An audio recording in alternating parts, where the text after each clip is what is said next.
नमस्कार। चंद्र ग्रहण के खास कार्यक्रम में आपका स्वागत है। आपके साथ मैं हूं अस्मिता दुबे। आज देश भर में साल का दूसरा और अंतिम चंद्र ग्रहण लगने जा रहा है।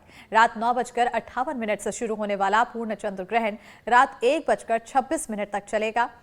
करीब 3 घंटे 28 मिनट तक चलने वाले इस ग्रहण के दौरान चंद्रमा पूरी तरह पृथ्वी की छाया में ढक जाएगा और लालिमा लिए हुए नजर आएगा, जिसे ब्लड मून कहा जाता है। इसके बाद 21 सितंबर को सूर्य ग्रहण भी पड़ेगा, लेकिन ये भारत में नहीं दिखेगा। ये दृश्य सिर्फ न्यूजीलैंड, फिजी, अंटार्कटिका और ऑस्ट्रेलिया के कुछ दक्षिणी इलाकों में ही देखने को मिलेगा। सनातन धर्म में चंद्र ग्रहण को अशुभ माना जाता है। ऐसा माना जाता है कि सूर्य और चंद्रमा बीच के पृथ्वी के आने पर सूर्य की किरणें चंद्रमा तक नहीं पहुंच पाती है, इसलिए चंद्र ग्रहण लगता है। और कई तरह के इसके साथ तथ्य जुड़े हुए हैं। कुछ मिथक भी जुड़े हुए हैं, कुछ अलग सच्चाई भी जुड़ी हुई है, कुछ विज्ञान से जुड़े हुए तथ्य हैं, तो कोई धर्म से जुड़े हुए, आध्यात्म से जुड़े हुए तथ्य है। ग्रहण में क्या करना चाहिए, क्या नहीं करना चाहिए, ये सबसे बड़ा सवाल बनता है, क्योंकि जब ग्रहण की बात आती है तो कई बातें जुड़ जाती है कि जो कहा जाता है कि ग्रहण के समय में खाना नहीं खाना चाहिए, ग्रहण के समय में पूजा नहीं करना चाहिए। तो ये एक अहम सवाल बनता है कि आखिर ग्रहण में क्या वर्जित है, तो ये भी जान लेते हैं। मंदिर में प्रवेश ना करें, मूर्ति को स्पर्श ना करें, ग्रहण के दौरान भोजन ना करें, ग्रहण के दौरान यात्रा से बचें, नुकीली वस्तुओं का प्रयोग ना करें। ये तमाम बातें कही जाती है अध्यात्म से जुड़ी हुई।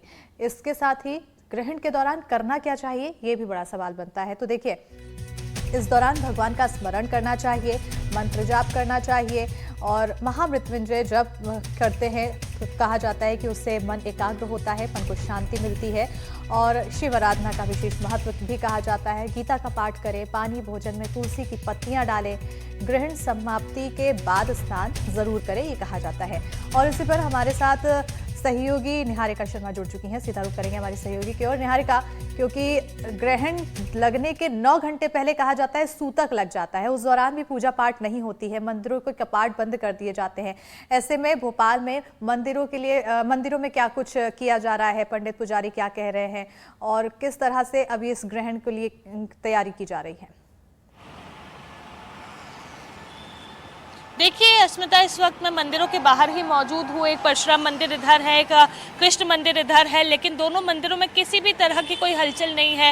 एक भी भक्त अभी मंदिरों में मौजूद नहीं है, क्योंकि सूतक लग चुका है, ऐसा कुछ पंडितों का कहना है। लेकिन कुछ पंडितों का ये कहना है कि कुछ देर बाद, यानी कि कुछ घंटों बाद सूतक शुरू होगा। लेकिन अभी से मंदिर एकदम सुनसान पड़े हैं।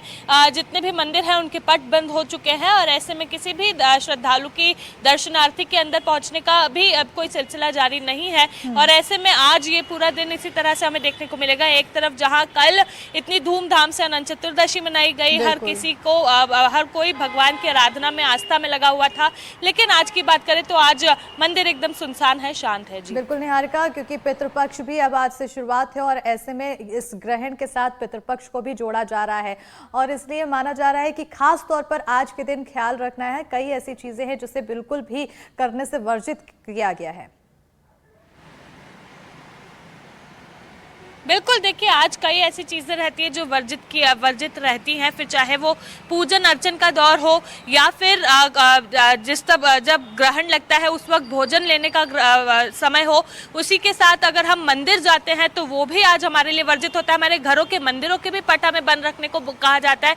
तुलसी के जो पत्ते होते हैं वो दूध, दही, मलाई, मक्खन इस तरह की चीज़ों में रखने का कहा जाता है, ताकि उसमें शुद्धि बनी रहे। मटके जो हम लोग पानी जिसमें भर के पीते हैं उनमें तुलसी के पत्ते डालने कहा जाता है। और इतना ही नहीं, जब ग्रहण खत्म होता है तो उसके बाद स्नान करने के लिए भी कहा जाता है और उससे ये होता है कि जो सूतक हमें लगा होता है वो सूतक हट जाता है। इस दौरान जो गर्भवती महिलाएं हैं उन्हें बेहद ख्याल रखने की जरूरत होती है, क्योंकि ऐसा कहा जाता है आज का दिन काफी भारी होता है, खासकर वो रात जब चंद्र ग्रहण शुरू होता है। सूतक लगने के बाद से ही चीजें अलग अलग शुरू हो जाती है। ऐसे में कई लोग टोने टोटके करते हैं तो उनसे भी बचना चाहिए। तो ये सारी चीजें जो है अब उनके लिए आज का ये पूरा दिन काफी भारी रह सकता है, इसलिए सभी को सतर्क रहने की जरूरत है। लेकिन डरने वाली कोई बात नहीं है, ये एक नेचुरल चीज है और ऐसे में भगवान से जुड़ी हुई आस्था हमारे मन में होती है, फिर चाहे पट बंद हो या पट खुले। तो पंडितों का भी यही कहना है कि सब सुरक्षित रहे, जो चीजें वर्जित होती है वो करने से बचे, ताकि हमारे जीवन पे कोई असर उसका ना हो। जी बिल्कुल। निहारिका बने रहिएगा, लगातार आपसे अपडेट्स लेते रहेंगे। लेकिन इस तरह से अब जब ग्रहण लगता है तो कई तरह की बातें कह दी जाती है। और देखिए, कई तथ्य कहते हैं ग्रहण में गर्भवती महिलाएं इन बातों का ध्यान रखें, ये भी कहा जाता है, जिसमें से कहा गया है कि ग्रहण के दौरान घर के भीतर ही रहें, नुकीली या धारदार वस्तु का प्रयोग ना करें। खासतौर पर कहा जाता है कि ग्रहण के समय में गर्भवती महिलाओं को खास ध्यान रखने की जरूरत होती है। मंत्र जप या राम नाम का स्मरण करने के लिए कहा जाता है। ग्रहण समाप्ति के बाद स्नान और शुद्धिकरण करने की बात कही जाती है। कहा जाता है कि जैसे ही ग्रहण की समाप्ति होती है उसके बाद पूरे घर को गंगा जल से जरूर छिड़कें और साथ ही साथ खुद भी स्नान करें। और देखिए, साल का ये आखिरी चंद्र ग्रहण है। दोपहर 12:57 से ही सूतक काल शुरू होगा, यानी कि अभी सूतक शुरू नहीं हुआ है। 12:57 यानी कि लगभग 1 बजे के आसपास ये सूतक काल शुरू होगा और रात के 9:58 से चंद्र ग्रहण शुरू होगा। तो उस दौरान फिर सूतक काल के दौरान हालांकि कहते हैं कि खाना पीना खाया जाता है, लेकिन नुकीले चीजें नहीं इस्तेमाल की जाती है। और रात 1:26 तक ये ग्रहण रहेगा, समाप्ति हो जाएगी। और देखिए, ग्रहण को लेकर तमाम तैयारियां भी की जा रही है। मंदिरों में पूजा पाठ और कब पूरे पट बंद कर दिए गए हैं। हमारे सहयोगी जबलपुर से एक रिपोर्ट दिखा रहे हैं, वो भी दिखाते हैं। हमें अपने जीवन में ज्योतिष के हिसाब से चंद्र ग्रहण से अपनी रक्षा कैसी करनी चाहिए, क्या करें क्या ना करें, कैसे बचें इसके दुष्प्रभावों से। वैज्ञानिक कुछ भी कहते हों, लेकिन हमारी सनातन परंपरा में इन सब चीज़ों का बड़ा महत्व है। हमारे साथ आशुतोष दीक्षित हैं, पप्पू महाराज के नाम से प्रसिद्ध हैं। पंडित जी, ये बताइए कि अभी ग्रहण शुरू होने वाला है, तो क्या करना चाहिए, क्या नहीं करना चाहिए, कैसे दुष्प्रभावों से बचते हैं? श्री गणेशाय नमः।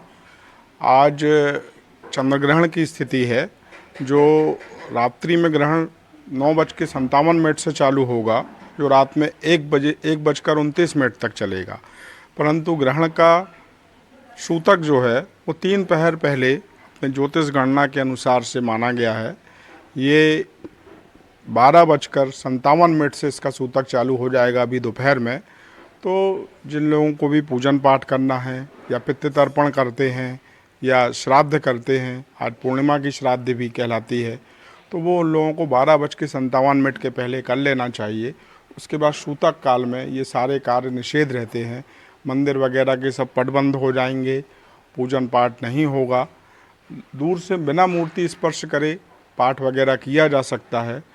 एक नर्मदा या कोई भी उत्तम नदी के आसपास जाके पूजन पाठ करने का बड़ा विधान है और ये करना चाहिए लोगों को। देश पे भी कहा जा रहा है कि बड़ा प्रभाव पड़ने वाला है।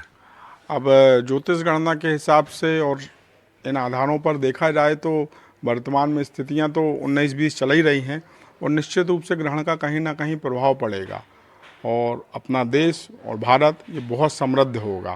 खासतौर पे प्रधानमंत्री नरेंद्र मोदी जी ये देश को बहुत ऊंचाइयों तक लेके जाएंगे। हम लोग सभी सनातन धर्मियों की, सभी ज्योतिषियों की, जबलपुर से नगर पंडित सभा की पूरी तरह से उनके लिए शुभकामनाएं हैं।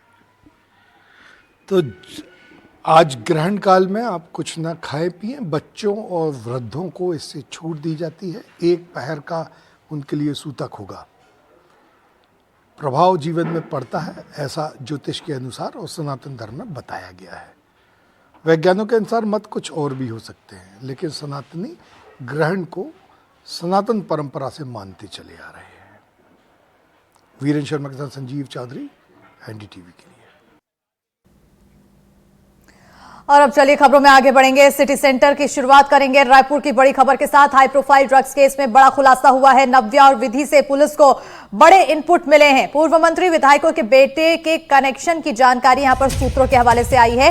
नव्या मलिक की कॉल डिटेल से बड़े इनपुट मिलने की खबर है। रायपुर के पेट्रोल पंप संचालक से भी नव्या के कनेक्शन होने की जानकारी है। नव्या के मोबाइल से 300 से ज्यादा संदिग्ध कॉन्टैक्ट नंबर हैं। पुलिस सूत्रों के मुताबिक एक पूर्व मंत्री और एक विधायक के बेटे और भतीजे नव्या मलिक के साथ कई बार फार्म हाउस में नाइट पार्टी में शामिल हुए हैं। शराब कारोबारी के एक संदिग्ध बेटे के घर का इंटीरियर डिजाइन भी नव्या मलिक ने ही किया था। और ऐसे में यह भी माना जा रहा है क्योंकि इंटीरियर डिजाइनिंग के माध्यम से हाई प्रोफाइल लोगों से नव्या की मुलाकात होती थी और उस दौरान भी इस खेल को आगे बढ़ाया जाता था, ड्रग्स को एक जगह से दूसरी जगह पहुंचाने में। पुलिस जांच कर रही है क्या इन